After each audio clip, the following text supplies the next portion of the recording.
Ukubhubha komfundi weYunivesithi yaseFort Hare eDikeni eMpuma Koloni ehlatywe intombi bencumanayo ngempelaveki kuvula ingxoxo mayelana nokunikezelwa kwenkonzo zoluleko ngokwengqondo kumaziko emfundo ephakamileyo.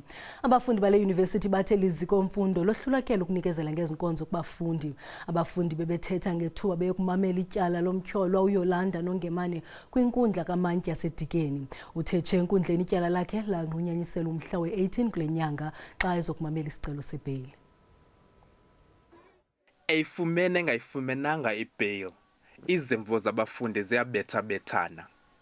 Abamaziyo uYolanda Nongemane bathi ungumntu onentliziyo entle, nto nje bedinga uncedo ngokwasengqondweni.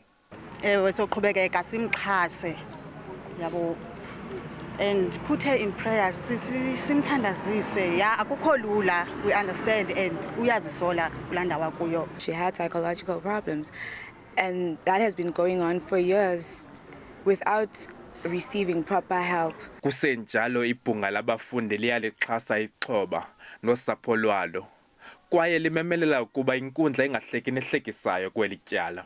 Owethu umsebenzi thina ku-support i-victim. Now asizothi ngenxa yoba ilinina elenze lento sithi hayi sizawumane nina kuba nayo isi-student. Ukanti idyunivesithi ithi yenza konke kusemandleni ukunika inkxaso ngesisehlo.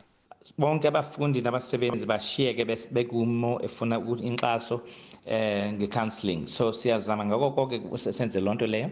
Sizama ngako konke ke sithumele abantu babawubona ifamily namhlanje. Ibhunga labafundi kule dyunivesithi liceba ukubamba imigushuzo eliqela ukuzama ukufumana uhoyo kubalawuli bale dyunivesithi.